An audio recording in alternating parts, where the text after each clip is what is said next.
여러분들 이번 시간에는 그 현장에서 최근에 이제 많이들 활용을 하고 있는 냉장 반죽법을 가지고 설명을 좀 드리려고 하는데요. 대부분 요즘 이제 모든 베이커리는 아니고 일반적으로 그 윈도우 베이커리 기준으로 보면은 그 많이들 활용을 하고 있는 반죽법이고요. 이 반죽을 활용을 해서 어, 예를 들면 1회 반죽으로 인해서 예를 들면 3, 4회 나누어서 활용할 수 있는 그런 방법이 될 수 있겠습니다. 일반적으로 제빵 공정으로 보면은 뭐 대부분 픽업 단계, 클린업 단계, 뭐 발전 단계, 최종 단계, 어, 렛다운 단계 이렇게 일반적으로 나누고 있는데요. 여기에서는 조금 더 세분해서 뭐 11단계 반죽법이라고도 하긴 하는데 중간에 발전 단계를 조금 더 세분화해서 반죽하는 그런 방법일 수 있겠고요. 반죽의 어떤 특징에 따라서 좀 선택을 달리하여서 사용하면 되는데 여기서 말하고 있는 냉장법, 냉동 반죽법이라기보다는 그 반죽을 어, 완성된 이후에 일정한 크기로 필요한 제품에 따라서 분할한 이후에 발효를 정지를 시키는 거죠. 예를 들면 쉽게 말해서 냉동 반죽법이라고 볼 수도 있긴 하는데 냉동 반죽법이라기보다는 실질적으로 오랫동안 장기간 보존하기 위한 목적이 아닌 실질 현장에서의 어떤 인건비 부분이라든가 아니면 생산 효율성을 감안을 해서 하는 방법이다 보니 냉장법 기준이라고 보시면 적절하지 않을까 생각을 합니다. 그래서 밀 단백질을 어떻게 잘 관리하느냐에 따라서 글루텐이라든가 글루아닌 같은 탄성과 점성을 잘 관리를 하게 되면 그 반죽이 그 냉장고에 그 냉동된 상태에서 냉장고로 옮겨졌을 때 그 오차 범위 내에서 가장 이상적인 반죽법은 한 번 반죽해서 냉장이나 냉동 과정을 거치지 않고 그대로 완제품까지 완성하는 것이 가장 이상적인 반죽법일 수 있지만 요즘 현장의 그 흐름을 보면 그렇게 그 어떤 그 인력 부분이라든가 아니면 공간적인 것이라든가 이런 것들을 감안했을 때에는 냉장법을 활용하지 않을 수밖에 없는 그런 환경이다 보니까 이런 부분들을 잘 활용했을 때 어떤 생산 효율성이라든가 어떤 제품 관리라든가 그런 것들이 잘 이루어지지 않을까라고 생각을 하고요. 모든 제품들은 일반적으로 뭐 픽업 단계, 클린업 단계, 발전 단계를 거쳐서 최종 단계까지 믹싱을 하고 제품화를 하는 게 일반적이지만 그래서 냉장법이라고 하면은 마찬가지로 픽업 단계라든가 클린업 단계까지는 일반적으로 진행을 할 수 있겠고요. 여기서 이제 클린업 단계라고 하면은 이제 그 수분과 밀가루가 혼합이 되고 반죽이 어떤 뭐 수분의 양에 따라 좀 편차는 있을 수 있겠지만 반죽이 이제 한 덩어리로 뭉쳐지기 시작하는 시기. 일반적으로 이제 모든 제품들은 아니고요. 식빵류라든가 일반적인 제품들은 이 시기에 뭐 유지를 투입하는 일반적인 시기일 수 있겠고요. 예를 들어서 유지의 함량이 예를 들면 한 5%에서 한 12% 정도 되는 그룹에 해당되는 제품들 같은 경우에는 이 시기에 버터를 투입을 하면 조금 더 밀가루의 어떤 블렌딩이라든가 이런 것들이 잘 이루어지지 않을까라고 생각을 하고요. 그리고 발전 단계에는부터는 글루텐이 이제 형성되기 시작하는 시기다 보니까 밀 속에 들어있는 밀과 수분 재료들이 수화가 진행이 되는 그런 단계로 보시면 되겠습니다. 일반적으로는 클린업 단계에 버터를 투입을 하는데요. 요거보다 조금 더 많은 양의 유지를 함유하고 있는 제품들, 일반적으로 유지 함량이 불효슈계일 같은 경우에는 유지 함량이 보통 한 35%에서 한 40% 정도의 유지가 들어가게 되는데요.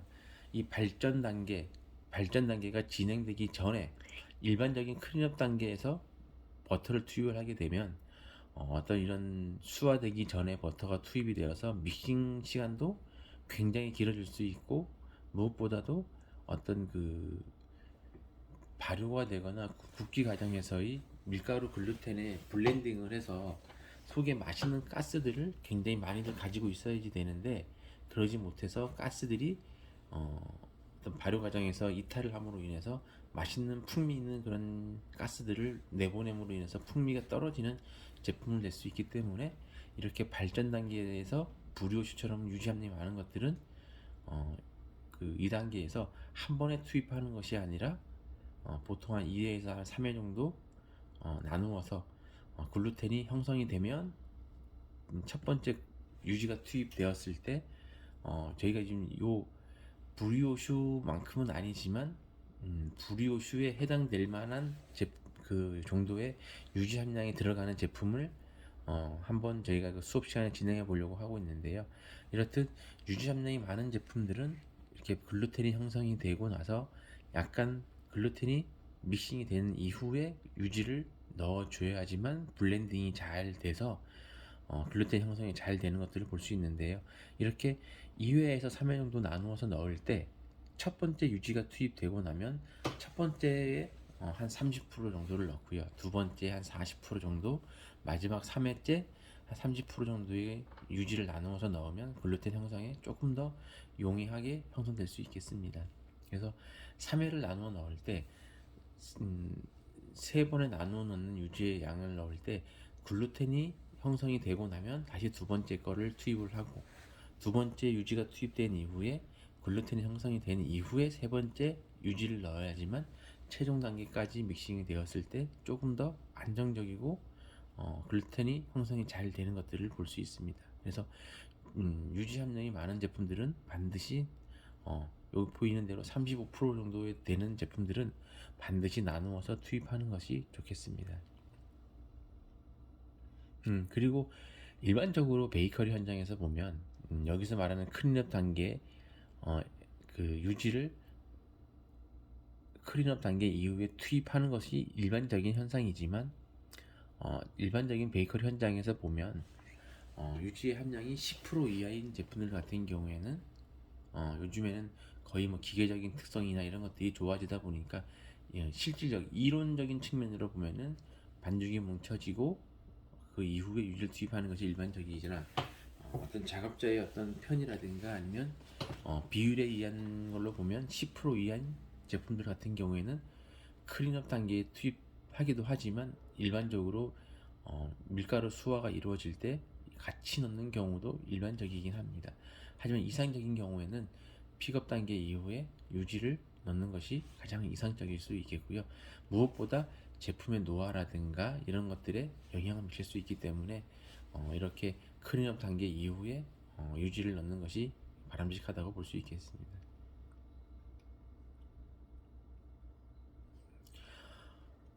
발전 단계에서 유지를 넣고요. 발전 단계 이제 후기죠. 후기 같은 경우에는 반죽을 형성될 때 보면 굉장히 반죽기에서의 어떤 소리라든가 아니면은 부딪히는 어떤 접촉력이라든가 탄성이라든가 이런 것들이 굉장히 강한 단계라고 볼 수 있겠고요. 이때는 탄성이 굉장히 좀 강한 단계에 있고요. 신장성이라든가 이런 것들은 조금 강한 단계라고 볼 수 있습니다. 그리고 모든 반죽들이 이제 최종적으로 보면 최종 단계라고 하는데요. 반죽이 이제 손으로 이제 테스트를 해봤을 때 어떤 이제 그 탄성이라든가 약간의 신장성을 공유하고 있는 그런 단계, 제품을 완성했을 때 일반적으로 구워서 이제 제품화하였을 때 어떤 볼륨감이라든가 일반적으로 보았을 때 가장 이상적인 단계라고 볼 수 있겠고요.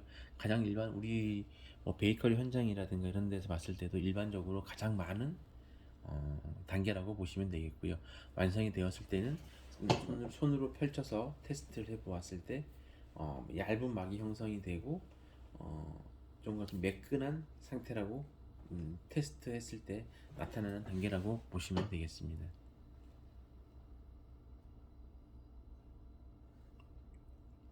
그 일반적인 이런 최종 단계까지의 반죽 방법은 그 프레시하게 냉장이나 냉동을 거치지 않는 단계 같은 같은 경우에는 이 10단계 최종 단계까지 믹싱하는 게 일반적이겠고요.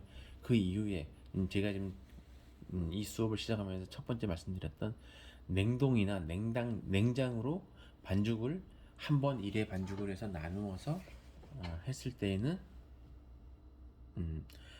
조금 더 최종 단계에서 믹싱을 약 한 10% 정도, 예, 렛다운 단계 초기라고 하는데요. 렛다운 단계라고 하면은 일반적으로 조금 이 퍼짐 현상이 나타날 수 있는 잉글리시 머핀이라든가 아니면 햄버거 번이라든가 이렇게 모양이 볼륨감을 형성하는 것보다는 부드러운 제품이라든가 좀 퍼짐 현상이 나타날 수 있는 제품 같은 경우에는 렛다운 단계 정도까지 믹싱하지만, 그렇지 않은 경우는 거의 최종 단계 10단계까지 믹싱하는 게 일반적일 수 있겠죠. 예, 그런데 이렇게 냉장법으로 활용할 수 있는 제품들은 최종 단계에서 한 10% 정도의 믹싱을 조금 더 해서 글루텐이 표현에 따라서 약간 오버 믹싱을 한 것 같은 단계까지 믹싱을 해주는 것이 일반적인 냉장법 반죽하는 상태라고 보시면 되고요. 이렇게 냉장법으로 한 반죽이 아닐 경우에는 반죽이 처짐 현상이 나타나기 때문에 볼륨감에 영향을 미칠 수 있기 때문에 정확하게 냉장법을 활용할 반죽인지 아니면 프레시하게 활용할 반죽인지에 대해서 판단을 해서 활용하는 게 좋을 수 있겠고요. 일반적인 반죽법으로 활용할 때에는 렛 단계까지 반죽하는 방법은 굉장히 위험한 방법이라고 볼 수 있겠고요. 제품에 어떤 편차가 나타날 수 있기 때문에 선택적으로 활용하는 것이 좋을 수 있겠습니다. 그래서 아까 그 전 시간에 말한 바와 같이 일반적인 최근의 반죽 온도의 형성 범위를 보면은 보통 24도에서 한 26도 정도의 범위로 반죽 믹싱을 하는데요. 이렇게 냉장법으로 반죽을 할 때에는 최종 반죽 온도를 약 23도에서 25도 정도, 23도 정도로 반죽해 주는 것이 조금 이상적인 반죽 결과 온도라고 볼 수 있겠습니다.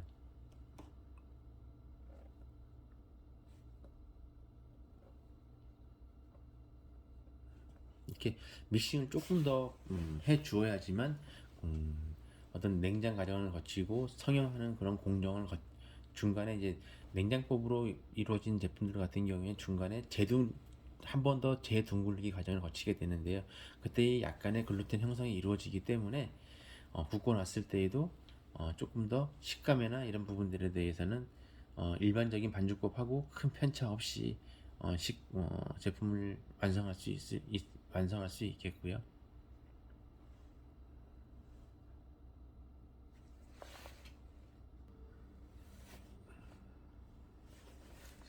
그래서 최종 단계 이후 렛다운 단계 초기 단계의 반죽 상태를 손으로 이렇게 체크해보는 습관을 기르는 게 좋을 수 있겠고요.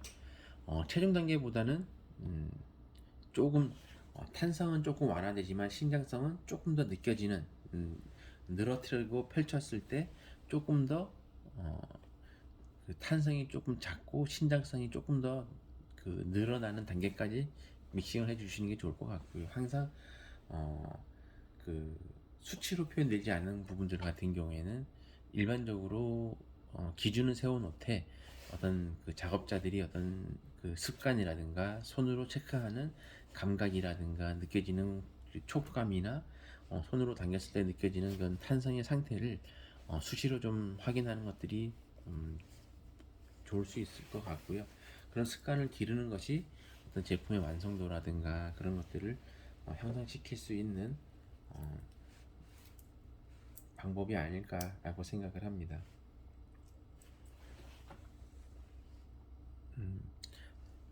다음에는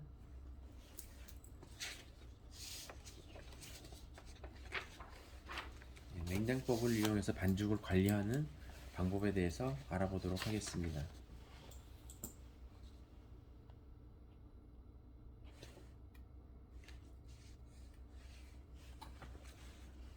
이렇게 그 냉장법으로 활용할 반죽들은 어떤 시설이라든가 아니면은 설비나 이런 부분들이 갖춰져야지만 가능한 부분이고요. 그러다 보니까 어떤 그 공간이라든가 아니면 어떤 시설의 투자에 대한 비용이 좀 있어야지만 가능하지 않을까라고 생각을 하고요. 그 대신에 한 번 반죽으로 인해서 다양하게 그 횟수를 늘려서 사용할 수 있다는 장점이 있습니다. 이렇게 반죽이 완성이 되면 어떤 그 온도를 정지시킬 수 있는 반죽이 발효되지 않고 현재 상태에서 정지시킬 수 있는 방법이 필요하겠고요. 그 가능하면 뭐 급속 냉동 마이너스 30도 이하의 급속 냉동을 하는 게 일반적이고요. 그렇지 않다라고 하면 마이너스 한 20도에서 18도 정도의 냉동 상태가 가능한 그런 상태로 보관하는 것들이 제품의 편차를 줄일 수 있겠습니다. 일반적으로 1차 발효를 1차 발효에 약 한 70% 정도를 발효하고 그 분할해서 냉동하는 방법이 있고요. 그렇지 않다고 하면은 반죽 이후에 바로 그 분할을 해서 냉동하는 방법 선택적으로 활용할 수 있겠습니다. 분할한 반죽들은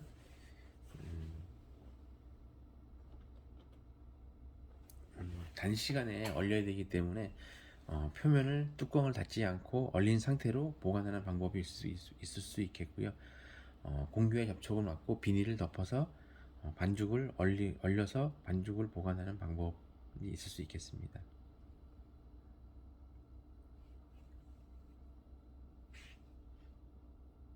그래서 일반적으로는 이제 냉동을 한 반죽들은 냉동의 이제 방법에 따라 좀 차이는 있을 수 있겠지만 해동하는 과정을 거치게 되는데요. 냉동했던 반죽이 실온에서 해동하는 것들이 아니라 사용 시간 전에 냉장고에 장소를 변경을 해서 천천히 해동 시간을 충분히 가져야지만 어떤 그 공정에서의 볼륨감이라든가 이런 것들이 편차가 없게 나타나게 되어 있고요. 가능하면 쭉 한번 볼게요. 냉동 과정을 거치고 해동 과정을 거치고 나서 그 해동 과정은 약 5도씨 정도의 냉장에서 해동하는 게 좋을 수 있겠고요. 이렇게 반죽이 그 굳힌 상태에서 어떤 해동 과정을 난 이후에 실온에서 해동을 거치는 것이 필수 과정이고요. 이렇게 해동되고 나면 퍼짐 현상이 굉장히 강하기 때문에 한 번에 재둥글리기 과정을 반드시 거쳐줘야지 됩니다. 그래야지 성형한 이후에 제품이 발효 과정을 거친 후에 구웠을 때의 볼륨감이나 이런 것들이 편차 내에서 그 오차가 많이 생기지 않는 방법일 수 있겠습니다.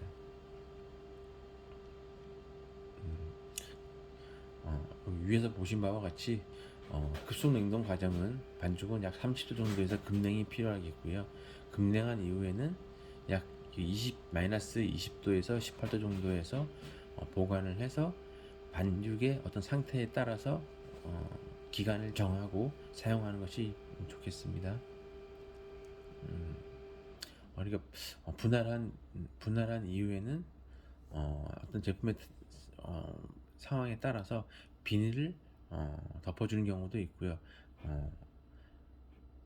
그리고 이런 정도의 마이너스 이런 급냉 시설이 있는 곳에서는 굳이 뚜껑을 닫지 않고 빠르게 굳힌 상태로 비닐을 덮어서 보관하는 그런 방법도 있을 수 있겠습니다. 가능한 뭐 이론상으로는 이런 냉동 반죽은 15일에서 한 30일 정도 사용 가능할 수 있다라고 하지만 일반적으로 현장에서 이론적인 거로 가능하지만 일반적으로 현장에서는 여러 가지 여건상으로 보면은 약 한 3일 정도 반죽이 완성되고 나서 한 3일 정도 사용하는 것을 일반적으로 사용을 하고 있고요. 여기서 말하는 저율 배합에 비해서 고율 배합이 보관이 상당 부분 길어짐을 볼 수 있는데요. 그래서 말하는 고율 배합이라고 하면 버터라든가 아니면 설탕이라든가 유지의 함량이 많은 제품들을 고율 배합이라고 하고요. 보관상이라든가 여러 가지로 저율 배합에서는 좀 용이한 제품들이라고 볼 수 있겠습니다.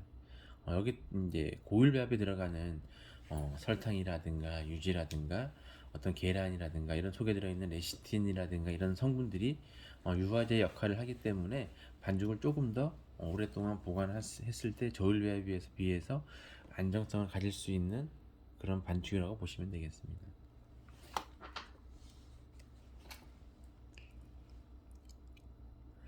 일반적으로 이제 냉동 상태에서 해동을 할 때에는 다음 날에 아니면 향후 어떤 작업 스케줄에 의해서 해동 과정을 거치면 되겠고요. 어, 베이커리 현장에서 가장 많이 쓰는 이상적인 반죽을 보면은 작은 빵들을 보면은 보통 한 50g에서 한 60g 정도가 대부분이고요. 그렇지 않은 경우에는 약 한 100g에서 한 150g 정도를 분할해서 사용하는 것들이 일반적인 방법이라고 보여지는데요. 이런 해동 과정은 약 한 50g 정도 되는 반죽들은 냉장에서 한 8시간 정도, 그리고 반죽이 조금 더 큰 100g 단위 반죽들 같은 경우에는 냉장에 옮겨서 한 16시간 정도 해동을 해서 사용하는 것들이 일반적일 수 있겠고요.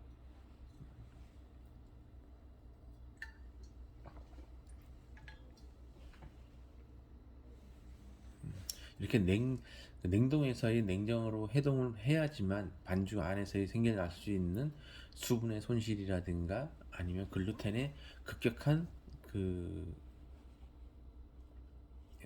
풀어짐이 예방될 수 있기 때문에 이렇게 냉장에서의 해동을 반드시 거치는 것들이 좋겠습니다.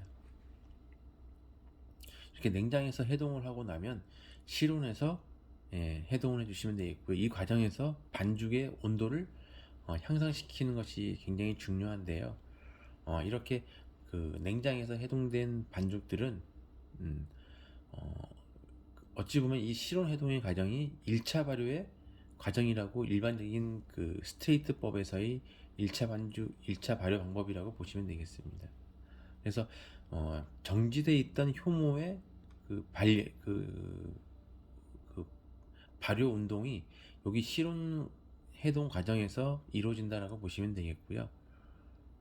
마찬가지로 제품의 사이즈라든가 중량에 따라서 굳히기 전에 어, 그 냉동 과정 반죽 완성 이후에 어, 그 냉동을 해서 반죽을 굳히는 그 과정 속에서 어, 그 어떻게 사용하느냐에 따라서 이 실온 해동 과정이 1차 발효에서 좀 부족했던 효모의 발육을 도와주는 과정이라고 보시면 되겠고요. 일반적으로 벤치 타임에 해당되는 과정이라고 보시면 되겠습니다.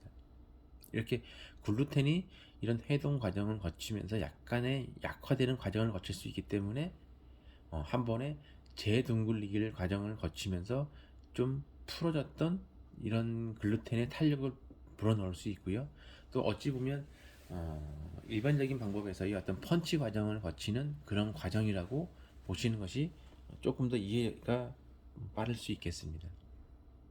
그래서 새로운 공기가 들어가서 어떤 이스트의 활력에도 도움이 되고 어떤 반죽에 탄력을 넣어주는 그 과정이라고 보시면 되는데, 이 과정은 냉장고 반죽 활용을 할 때는 반드시 거쳐야 되는 과정입니다. 이렇게 재등굴리 과정을 거치지 않을 경우에는 반죽이 2차 발효를 거치면서 어, 반죽이 좀 퍼진다든가 볼륨감이 떨어지는 제품이 생길 수 있는데요. 그럴 때에는 반드시 이 재등굴리기 과정을 거침으로 인해서 반죽 2차 발효 과정에서의 어떤 퍼짐 현상이나 이런 것들을 보완하고 잡아줄 수 있는 가장 좀 핵심적인 과정이라고 보여지고요. 재등굴 과정을 반드시 실행하는 것이 중요하겠습니다.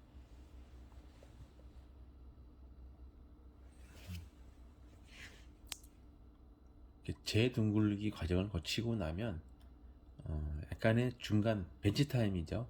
벤치 타임을 거친 이후에 성형을 하게 되는데, 이렇게 재등굴리기 한 반죽의 온도를 체크해 보는 게 중요할 수 있겠고요. 성형 이전에 온도를 체크하는 것이 중요한데, 이렇게 재등굴리기 했을 때의 반죽 온도가 약 12도에서 15도 정도를 유지하는 것이 중요할 수 있겠습니다. 이렇게 벤치 타임을 두고 휴지를 줄 때의 온도가 15도 정도가 되어야지만 적절하게 성형할 때의 그 냉장법으로 완성된 반죽들은 적어도 18도나 20도 정도가 되었을 때 성형을 하여야지만 어떤 탄력의 그 그 반죽이 처짐 현상이라든가 탄력성이라든가 이런 것들이 보완이 될 수 있겠고요. 제품을 완성을 하였을 때 볼륨감 있는 제품을 만들 수가 있는데, 이렇게 너무 18도나 12, 20도씨가 아닌 지나치게 낮은 온도, 예를 들면 12도라든가 이 정도의 온도에서 성형을 하였을 때 그 2차 발효 시간이라든가 아니면 2차 발효에서의 어떤 그 설정된 온도라든가 습도에 따라 영향을 받을 수 있어서 어떤 탄력이 없는 제품들이 만들어질 수 있기 때문에, 성형 시, 성형 전에는 반드시 이 반죽의 온도가 18도에서 20도 이상 형성이 되었는지, 그래서 그 냉장에서 해동하고 실온에서 해동하였을 때의 반죽 온도를 체크를 하고, 적절하게 온도가 이 18도나 20도에 그 형성이 되었을 때 성형을 하는 것이 가장 이상적인 성형 방법이라고 볼 수 있겠고요. 이렇게 냉장법으로 이루어진 이렇게 그 급냉하지 않고 전날 반죽을 해서 그 다음날 사용하는 냉장법으로 이용하는 방법들도 마찬가지로 냉장고에서 냉장 숙성하고 실온에 반죽을 이동을 하여서 18도나 20도가 되었을 때 성형을 하여야지만 볼륨감이 있고 풍미가 있고 내상이 그 기공이 안에 좋은 그 탄산가스라든가 아니면 에탄올 같은 이런 그 풍미에 영향을 미칠 수 있는 그런 것들을 충분히 가지고 갈 수 있기 때문에, 이런 온도 체크를 하는 것들을 반드시 지켜주시는 것이 냉장법으로 완성하는 제품의 우선순위라고 볼 수 있겠습니다. 그 이후에 성형이라든가 2차 발효라든가 굽기 과정은 일반적인 공정을 지키시면 무난하게 제품을 활용할 수 있겠습니다. 그래서 일반 공정하고 거의 유사하지만, 이런 그 분할하고 해동하는 과정이 냉장 해동하고 실온 해동 과정을 반드시 거쳐야 하며, 제등 굴리기 과정, 이 온도 체크하는 습관을 반드시 지키는 것이 냉장법 성형의 중요한 포인트라고 보시면 되겠습니다.